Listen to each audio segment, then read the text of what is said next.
gannaaw ba ma sante yàlla sunu boroom sant sama ñaari waajur sant waa Sénégal way wi nga xamante ni nii moo ñu dajale fii tey di sant rek di single bu bees boo xamante ni nii génne naa ko gannaaw ñetti at yi nga xamante ni nii moom laa toog te wayuma te xam ngeen li ko waral dama bëggoon rek ay fànn yu bari ci biir way wi bu njëkk bi ko tax a jóg mooy sant yàlla sunu boroom mi nga xam ni moo ma dugaloon ci ay jafe-jafe génne ma ci jafe-jafe ya dugal ma ci leneen njukkal ko ci li mu ma may ma delluwaat def li nga xamante ni nii moom lañ ma xamee muy sama métier santit samam réew Sénégal ci seen taxawaay ci seen jàppale ci seen cofeel ci seen ay jooy yu ñu jooy muy jooyu biir jooyu bëti jooyu xol jooyu lu mën a doon ànd koog man ci xët-xët yi ma nekkoon ba yàlla génne ma ci tey defe naa ni bu fekkente ni ni tey way wi ni nga ko waxee Sané nekk na loo xam ne musique internationale la c'est parce que artiste international la te defe naa ni bu ma ci amul lenn loo xamante ni nii vraiment maa ngi ko ci làq mën naa ni ci modestie maanaam ci dal ak humilité gu mag laa ko waxee sunu borom def na maay waykatu Sénégal bu jigéen bi gën a siiw ci àdduna loolu yàlla moo ko def man waxuma ko te defuma ko ci sama liggéey la ci samay jaar-jaar ci sama carrière ci ak plateau internationalu télévision yi ñu may woo ma fay wax ak yelleefu doomu aadama ak lu concerné Afrique war koo mën a jëmale ci kanam ci samay jaar-jaar ci may tëgg ci scène yu mag yi ci àdduna ba ma dooree sama carrière ba tey ci sama jëm it la ci liggéey bu ma liggéey ci société sénégalaise africaine kon loolu nag moo waral ma bëggoon a def way woo xamante ni nii vraiment ni ko Alassane Cissé waxee sànq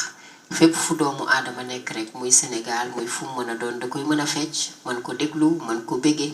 mën ci am kontante te bu loolu wéyee it xam nga musique moom ab mélange la mixité maanaam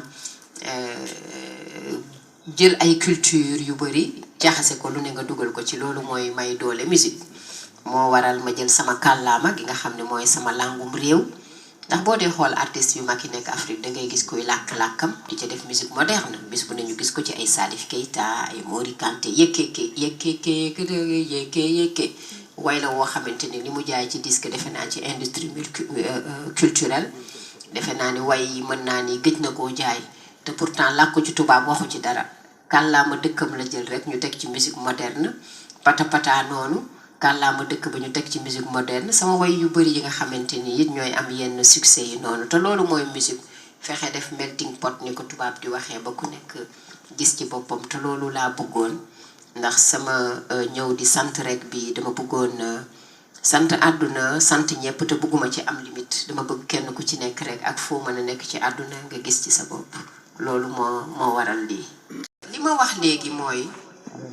li waral sant rek wax naa ko sànq kon aajool ma ciy dellu pour sant yàlla rek lu tax ma sol lu ñuul li ak lu weex li mooy question bi Mamadou Lamine Senghor posé lu ñuul li parce que ñuul dafay représenter deuil day représenter lëndëm day représenter solitude day représenter wéetaay ak souffrance généralement bu ñu dindee côté esthétique bi ak finesse bi teg ko fee loolu lay faral di représenter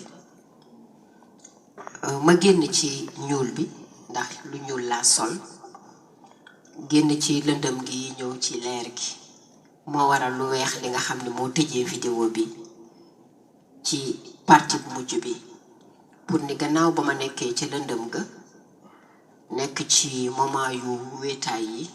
léegi nag maa ngi ci lumière bi dugg naa ci leer gi ci kàttanu sunu boroom moo waral lu weex li ndax weex xam nga ni day symboliser pureté day symboliser sérénité te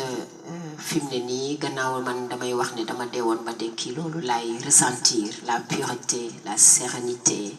ak leer loolu moo waral ñaari couleur yi ñuul ak weex bi tëj bu mujj bi nga ni lan moo waral ma tourner clip bi fële ca stade Abdoulaye Wade est-ce que du ne cofeel gu ma am ci ancien njiitu réew Abdoulaye Wade moo waral ma def ko ma di la tontu ni loolu li waral ma def ko weesu na cofeel gu ma am ci njiitu réew président Abdoulaye Wade moo gën a yaatu ndax li tax mu gën a yaatu mooy ñetti fànn bu njëkk bi mooy bi may ñëw pour di def sant rek dama bëggoon a def sama vidéo bi ci foo xamante ni nii day symboliser Sénégal day wone booloo Sénégal day wone bëggante Sénégal day wone ni Sénégal réewu jàmm la réewu cohésion la réewu solidarité la mais ak réewu générosité ndax stade bi dafa nekk li nga xamante ni nii bokk na ci gën a rafet ci Sénégal gën a taaru suñu njiitu réew président Macky Sall def ko fi kon loolu waroon nañ ko wone en tant que sénégalais mais li stade bi di symboliser gannaaw bu taaram wéyee dafa nekk générosité yaatu ndax njiitu réewu Sénégal moo ko jël tudde ko beneen njiitu réew loolu dafa nekk image bu am solo ci booloo Sénégal ci bëggante Sénégal ci jàmm ak cohésion Sénégal teg ci it ñu ne stade du Sénégal Abdoulaye Wade man ma jug ni damay rendre hommage sant yàlla sunu borom rendre hommage Sénégal kon mënuma dem fu gën a symbolique stade du Sénégal Abdoulaye Wade pour rendre hommage gannaaw bu ma sante yàlla rendre hommage Sénégal loolu bokk na ci yenn fànn yi beneen fànn bi it di li ko waral di stade bi dafa nekk loo xamante ni nii lu taaru lu ñu war a wone la te boo fi taxawee dangay am fierté ndax dangay nemee lii Sénégal la am c'est incroyable lii amul Sénégal ndax taar bu mu taaru te ku mel ni man wër àdduna gis stade yu mag yi boo gisee lu taaru lu mel nii dangay ne macha allah dañ ko war a wone loolu moo waral ma ne naa ko wone pour la postérité mais beneen bi nga xamante ni nag moom pour man boobu moom baatin la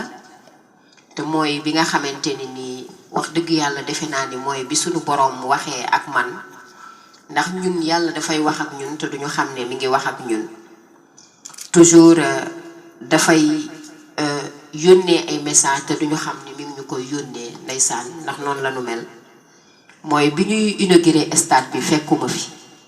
maa ngi toog bitim réew di ko seetaan di gis artistes yi di jaar ku ne di jaar sama yaay ndeysaan ci ak yërmandeem woo ma téléphone ndax moom saa yu gisee ay activité culturelle am rek daf ma daan woo defe ne dama triste te xamul ni man ku gëm yàlla laa mu woo ma ne ma yaa ngi seetaan ma ne ko waaw mu ne ma looy def ma ne ko damay werd ndax werd bi moo ma doon may doole mu ne ma tristo ma ne ko pour lan mun ma parce que xam nga ñu ngi inauguré stade bi rek ngay gis ñeneen ñi di dem di ñëw ma ne ko mais lii du dara man macha allah wër naa àdduna kon ku nekk ak sa waxtu rek sama waxtu su jotee dina ñëw lenn lu ci nekk bu waxtoom jotee dina ñëw waaye booba ba ma koy wax loolu moom it ba may wax loolu xamul woon ni sunu borom mi ngi wax ak man ndax boobu sunu borom mi ngi ma naan yow sama jaam bi de tey de nekkoo ci stade bii nit ñi di xalti xalti di dem di ñëw c'est parce que bëgguma nga nekk fa parce que la ma la fay may moo gën ñi ñépp lañ fay am ndax stade ba man seetaan naa dégg ngeen coow yaa xëccoo ya sunu borom ni ma yow la ma la fay dencal yow dama la fay dencal la gën a taaru la gën a rafet la ci gën a rëy loo xam ne kenn du ko mën a effacer ba faw loolu laa la dencal yow sama jaam bi te loola nag mooy vidéo bi ma fa tourné tey nga xamante ni nii ba faw kenn du ko mën a effacer kenn du ko mën a dindi mooy pour la postérité te loolu daa nekk loo xamante ni nii 4 heures du matin man ci sama bopp parce que jëloon nañu suñu bërëb pour tourner clip bi ba pare far ma dem gis sama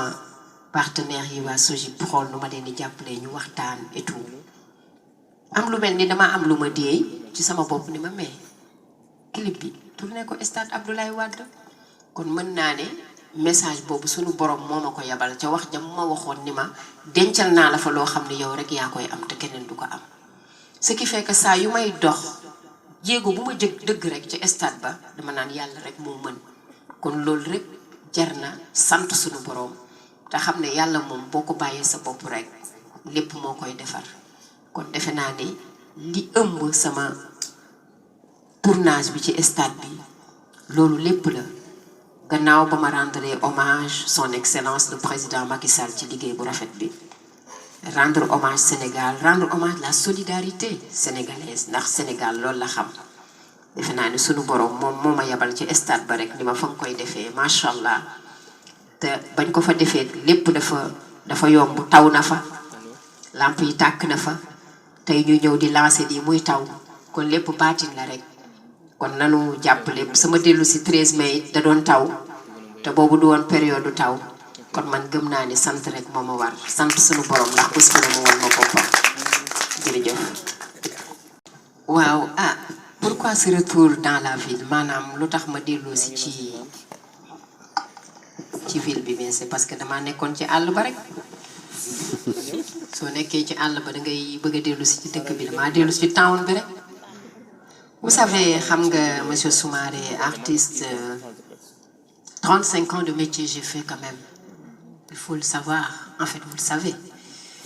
De Defenani, soit de fait 35 ans de métier. Amoto l'a prouvé, j'ai tout fait. J'ai tout exploré. J'ai plus de comment dirais-je, Amoto Moloumai, prouvé quoi. Si ce n'est m'amuser, m'éclater. De album Binga Khamentenini, Mom Gawachni, Mom la ñu doon defee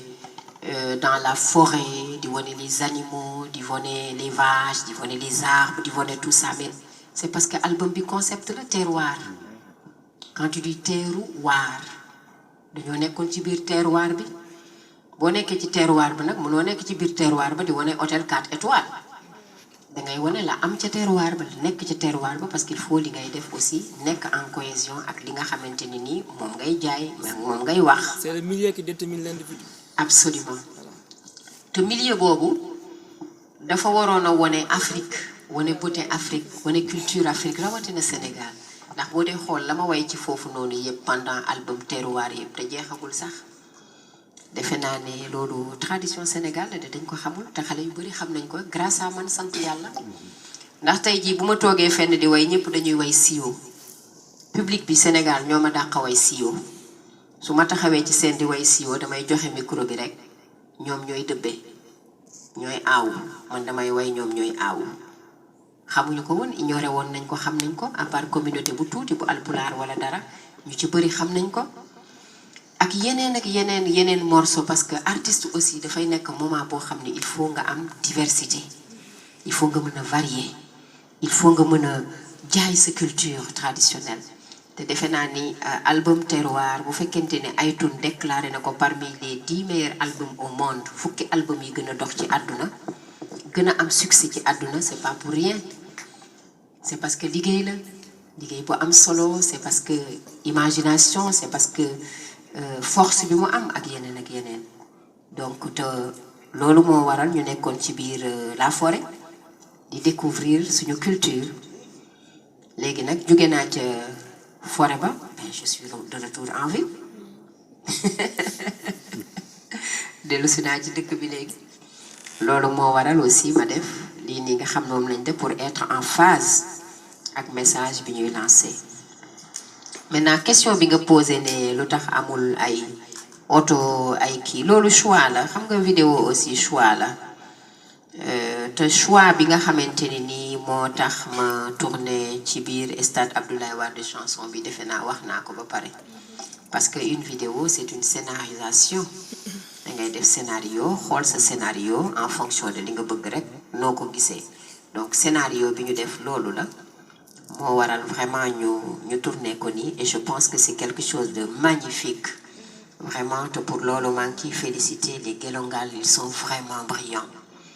et je pense que de toute l'histoire du Sénégal sans aucune prétention vidéo bu am nii sur en termes de qualité en termes d'image en termes de réalisation en termes de créativité il y en a pas et il y en aura pas beaucoup je dirais pas qu'il y en aura pas mais je ne pense pas mu gaaw a am parce que tout est scénarisé tout est écrit les costumes les chorégraphies, le décor, les couleurs. Parce que si vous regardez la lumière, même la lumière danse. Le stade danse. Tout le monde bouge. Dañuy sant Yàlla. Voilà. Le stade danse. Il faut revoir la vidéo. Vous allez voir, le stade danse. Tout danse. Voilà. Et donc, c'était important pour nous. Donc, pour dire que man sama liggéey toujours lu may def dañ koy xalaat, tout est voilà, bien écrit, bien réfléchi. Et enfin, je suis pas d'accord avec vous quand vous dites que mag ñi laa doon wayal. Non, man dama am chance di way plusieurs couches, toutes les couches. Parce que quand vous écoutez l'album Terroir, la chanson Buña, c'est ouvert. C'est de la world music. Nga ñëw ci xasene yaa mu jox la leneen, c'est de la world music, un fond musical de Ndombolo, Soukous, Makossa, un peu de tout, de l'Afrique, du Mandeng et tout ça. Donc c'est une ouverture, c'est ce qu'on appelle une ouverture musicale. Et c'était très important ça pour moi. Au contraire, et tout le monde se retrouvait, mais seulement il faut ramener artiste époque bu nekk dafa am loo war a def pour toutes les couches. Et maintenant génn nañ ci loolu, on est revenu. Et enfin, pour ce qui est des duos, effectivement man yàgg naa def ay duos. Maa ngi soog a dellu si Sénégal ci kàttanu suñu borom gannaaw bi ma santé bi moo njëkk a nekk sama premier morceau. Voilà. Et puis maintenant que bu ma dalee rek inchallah dinaa delloowaat ci duo yi ma doon def avec différents artistes et tout ça pour continuer à partager. Jërëjëf Soumaré et merci ci sa teewaay fii. Merci. Monsieur Da Silva, vous savez, je vous remercie de votre question, mais vraiment aujourd'hui, pour quelqu'un comme moi qui renaît de ses cendres, si je peux le dire ainsi, j'aimerais vraiment rester dans l'angle du sant pour lequel je vous ai convié, pour continuer à sant Yàlla. Et je pense que pour répondre à votre question, malgré tout, Monsieur Da Silva, et sans aller dans une polémique, quel que soit ce qui se passe, il faut sant Yàlla. Vous savez, moi, quand j'étais malade, des fois, j'ai déprimé, j'étais triste, j'en avais marre. Vous savez, c'était quoi ma thérapie? De sortir, de marcher dans Paris et de voir les gens qui étaient allongés par terre, qui n'avaient pas de maison. Et aussitôt après, je me disais, ah, ma fille, te nga sant Yàlla, xoolal kii fi mu tëdd nii. Munoon nga fee nekk di jël place am moo ne. Aussitôt après, man damay lem sama genn toogaat ci ni xaaral Yàlla yow jërëjëf ci li nga ma teg. Maa ngi lay sant bu baax. Donc je pense que lu mën a am il faut sant Yàlla. Man de en tout cas maa ngi sant te gëm naa ni Sénégalais yépp war nañoo sant ba ñu nekkee ci réewu jàmm, nekkee ci réew mu amul guerre, nekkee ci réew mu amul inondation, nekkee ci réew moo xamante ni nii nit ñi daal nekkuñu famine di fi am. Maintenant nag ay jafe-jafe, ay malentendu ak ay ñàkk déggoo ci réew yépp la am. Et heureusement ndax loolu mooy liberté d'expression. Et c'est très important cette liberté d'expression boobu. Di leen xamal ne sant gi ñuy sant moo waral ñuy sant Sojip vraiment ci seen taxawaay. Xam naa ne ñoom ñoo may sant sax ni ko directeur bi di waxee naan ñun ñoo la war a sant ndax yow yaa ñu defal loo xam ne kenn defaluñu ko, waaye sama bopp laa defal ndax man stade bi je considère que man maa ko moom. Sama patrimoine la, suñu patrimoine la, patrimoine Sénégal la, kon ñun ñoo ko war a wone pour que ni artistes yi di demee di tëgg stade de France ñëw tëggee ko stade Abdoulaye Wade te loo xamul ni am na cim réew doo ko dem seeti. Di ci sant vraiment sant boo xam ne am na ndorteel mais amul àpp les Gelongal.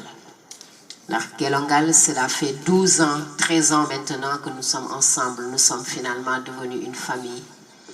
Ils ont toujours été à mes côtés, ils ont toujours cru à mes rêves.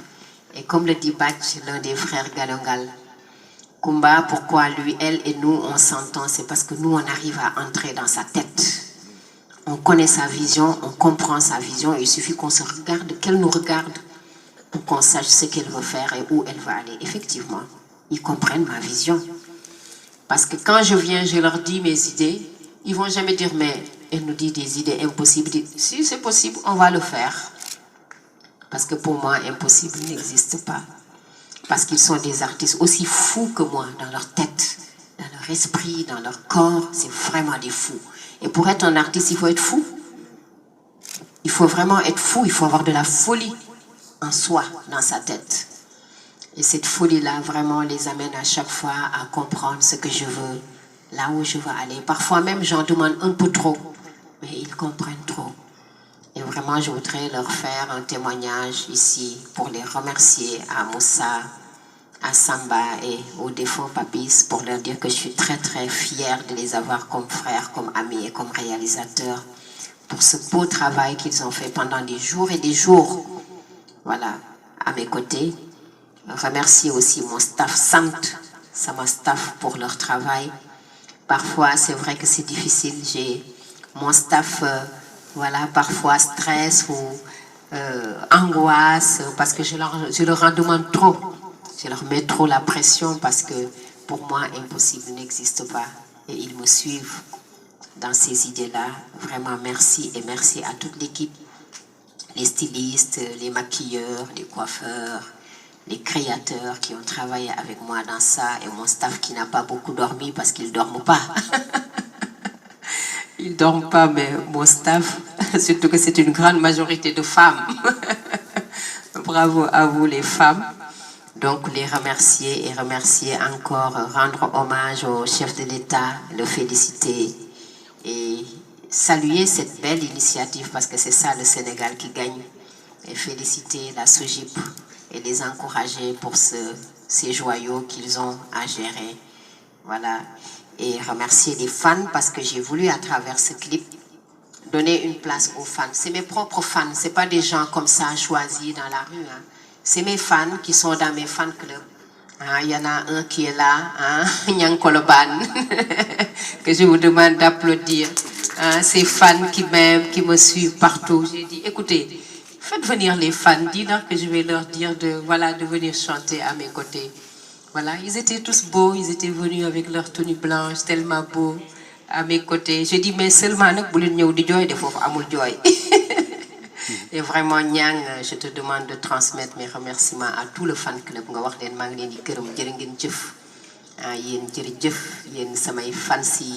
Ndax man Sénégal mën naa ni ñëpp samay fans lañu kon jërëjëf ci seen taxawaay vraiment maa ngi leen di gërëm di leen sant.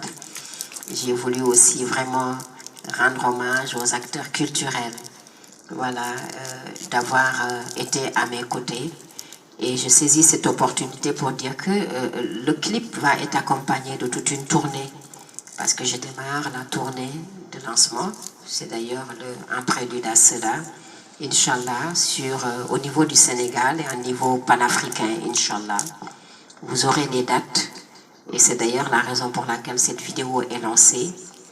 avant la prochaine qui va être lancée dans quelques jours en prélude à la tournée sénégalaise et africaine et internationale. Je vous remercie. Monde d'influence.